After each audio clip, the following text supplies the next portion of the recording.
Hello! It's me, your plant wizard in training, and one of my favorite things about plants is eating them.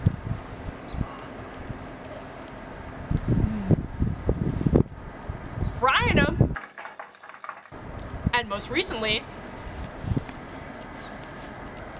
drinking them. I'm here having tea with my former self, who knew next to nothing about Bee Balm before this project. They will be interviewing me to find out more about the beautiful Bee Balm.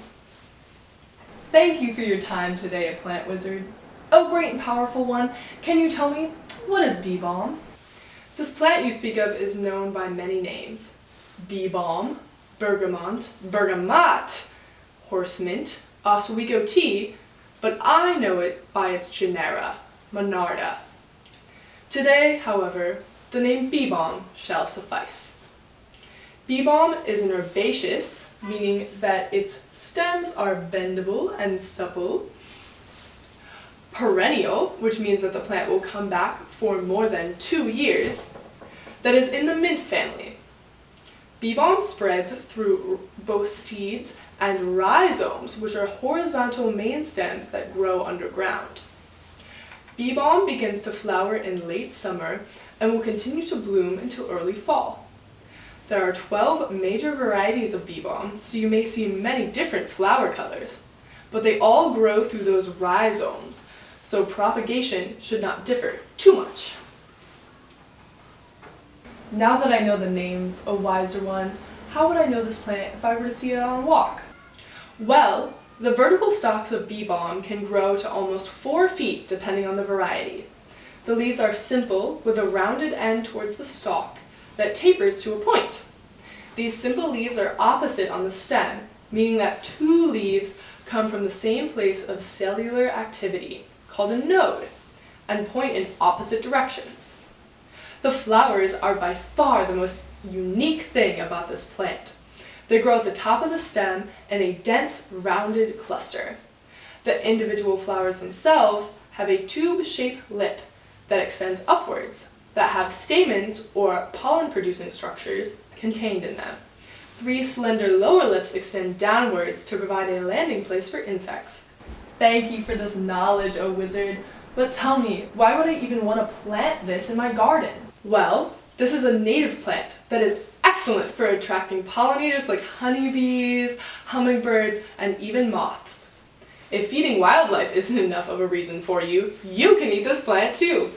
Traditionally, the dried leaves of Bee Balm were used by the indigenous people of Oswego as a tea. The oils in the Bee Balm leaves are natural antiseptics and can soothe bee stings, hence the common name of Bee Balm. Oh, wizard, I wish I could taste this lovely plant. Can you describe its flavor to me? Why, yes. Some compare the taste of the flowers to that of citrus. The leaves, when dried, can be used as a substitute for oregano, although the flavor is usually described as closer to that of mint. That sounds divine. I think I want to plant this beautiful flower in my yard. How would I even go about doing that? Well, there are many ways to acquire Bee Balm. First, you need to ensure that you have the right conditions to even grow this plant. Bee Balms prefer moist but well-drained soils, and they can be susceptible to some diseases like root rot if their soil is too moist. They need at least 6 to 8 hours of direct sunlight. And Bee Balms can live in many different soil conditions, and they can tolerate a wide range of temperatures. They can grow in the USDA zones 4 through 9.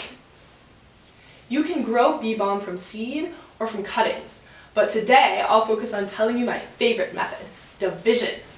Remember how I told you earlier that Bee Balm grows through rhizomes? I do!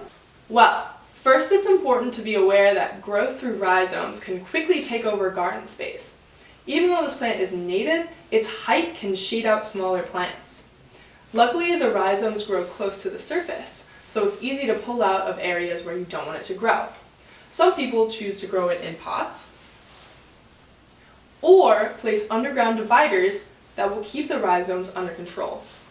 Be warned, Every 2 to 3 years, it's necessary to dig up and divide your bee balm into smaller chunks to keep it healthy. What you need to do is dig up the clump of bee balm you're growing, clean off most of the dirt from the roots, take a sharp knife, and divide the clump into at least 2 smaller chunks. Ensure that your cutting has a good root system and at least 2 stalks. Remove any rotten roots or dead portions of the plant. Then quickly replant the bee balm so the roots don't dry out. You can replant the bee balm in the same spot or move some of the smaller chunks to different parts of your garden. When winter comes, you can cut back your dead bee balm stalks close to the soil. These plants will continue to come back year after year if you care for them properly. I have much still to learn about bee balm, as do you. But now you know as much as me, my friend.